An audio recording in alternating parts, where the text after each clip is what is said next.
You know, we help other countries with it. We don't have it ourselves. And Canada called me a couple of weeks ago. They want to be part of it. To which I said, well, why don't you just join our country? You become 51, become the 51st state, and you get it for free. For decades, the U.S. was the hub. Goods from Canada and Mexico flowed north and south, and America was the bridge that tied it all together. But now, for the first time in modern history, Canada and Mexico are openly exploring ways to deepen trade with each other without relying on the U.S., and the timing couldn't be more explosive. This all comes against the backdrop of Trump's trade wars. Over the past year, the White House has slapped tariffs on Canada's lumber, on Mexico's avocados, even on everyday goods like pharmaceuticals and electronics. Customs delays, red tape, and unpredictable policy have made cross-border trade a nightmare. For Canada and Mexico, the message was clear: if you depend too much on the US, you're going to get burned. So they're taking matters into their own hands. Just this month, Canadian Prime Minister Mark Carney traveled to Mexico City to meet President Claudia Sheinbaum. Their joint statement was blunt: Canada and Mexico would work together to strengthen bilateral trade ties, build infrastructure, and explore new supply chains that reduce dependence on the United States. In diplomatic language, that's a shot across Washington's bow. And here's where the numbers get big. Current trade between Canada and Mexico is already growing fast, worth tens of billions annually. Now, analysts are projecting a corridor of cooperation that could hit $120 billion in value. Everything from agriculture to energy to auto parts. That's the kind of volume that used to flow through U.S. pipelines, highways, and customs ports. If it shifts, America could lose its status as the indispensable middleman of North America. The symbolism matters too. The U.S.-Mexico-Canada Agreement, or USMCA, was supposed to cement trilateral cooperation. But with its scheduled review coming up in 2026, both Canada and Mexico are using this moment to signal they're ready to chart their own course if Washington keeps pushing tariffs. It's not just a negotiation tactic, it's a warning. The ripple effects are massive. Consider energy. Canada is rich in oil, gas, and hydroelectric power. Mexico is a hub for manufacturing and agriculture.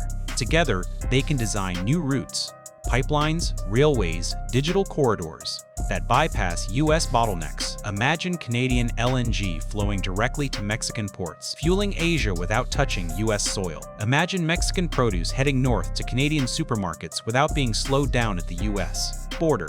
That's the vision behind this so-called $125 billion corridor.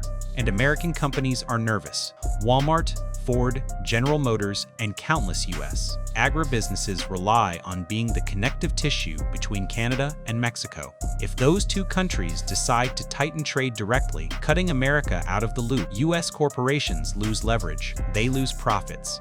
They lose jobs. Already, signs of this shift are visible. Canadian retailers are promoting Mexican goods in grocery stores as part of Buy North American without the tariffs. Mexican factories are testing supply routes that ship directly to Canada's west coast. Agricultural cooperatives are exploring direct contracts to skip U.S. intermediaries. Each of these steps chips away at America's role as the default hub. Politically, the narrative is just as dramatic. Trump paints himself as the dealmaker, the negotiator who makes America strong by being tough. But in Ottawa and Mexico City, that toughness looks like instability. Tariffs aren't seen as leverage. They're seen as betrayal. Why? Canadian and Mexican leaders ask, should we trust Washington with our economic future if every 6 months another tariff or fee gets dropped on us? Better to build our own corridor, our own safety net. And here's the kicker. This isn't happening in isolation. Around the world, countries are building alternative trade routes to bypass U.S. influence. China is deepening its Belt and Road partnerships. The BRICS nations are experimenting with non-dollar trade. Now, right in America's backyard, Canada and Mexico are sketching out a plan to reduce dependence on Washington. It's a global trend. America First is slowly turning into America Alone.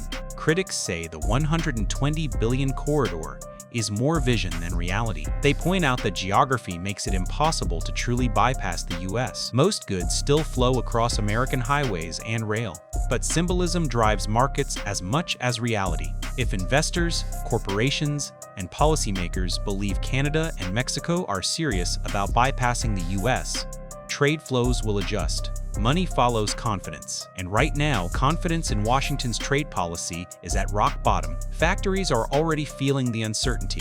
In Michigan and Ohio, auto parts manufacturers worry that if Canada and Mexico deepen direct ties, supply chains could shift away from U.S. plants. In Texas, farmers fear losing Mexican buyers who may turn to Canadian partners instead. On Wall Street, analysts warn of North American fragmentation, a polite way of saying America could get left out of deals it used to control, and the timing couldn't be worse. Inflation remains a hot issue, supply chains are fragile, and global competition is fierce. If America loses its role as the anchor of North American trade, the consequences will be felt in higher prices, weaker growth, and fewer jobs. That's why the phrase, "trade corridor explodes," isn't just clickbait. It's a recognition that the ground is shifting beneath the continent's economic map. For Canada and Mexico, this is also about pride. For decades, they've played second fiddle in a US-dominated system.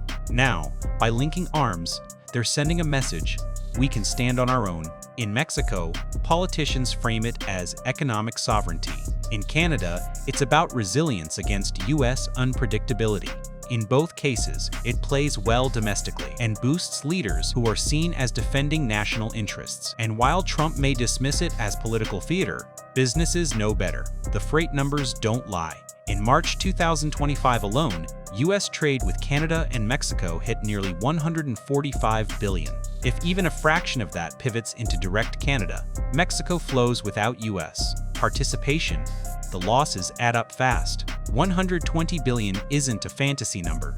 It's a projection of what could shift if the boycott of U.S. dependence hardens into reality. The consequences extend beyond economics. If Canada and Mexico succeed in carving out a new trade corridor, it reshapes geopolitics. It shows that even America's closest neighbors are no longer willing to bet everything on Washington. It shows that alliances aren't guaranteed. They're negotiated constantly. And it shows that tariffs and trade wars have costs that go far beyond the headlines. So where does this go next? Much depends on the USMCA review in 2026. If Trump continues down the path of tariffs and trade fights, Canada and Mexico may accelerate their corridor plans. If Washington softens, cooperation may return. But the fact that the two countries are even talking about alternatives is historic. It's a warning shot, one that Wall Street, Main Street, and Pennsylvania Avenue should all hear loud and clear. For now, the imagery tells the story. Canadian and Mexican leaders shaking hands, promising cooperation. American factories and farmers nervously watching. Social media buzzing with talk of a $120 billion corridor that could leave the U.S. on the sidelines. 1 minute ago, America assumed it was the heart of North America's trade. Today, that heart is beating in a different rhythm, and the corridor that once ran through Washington may soon bypass it altogether.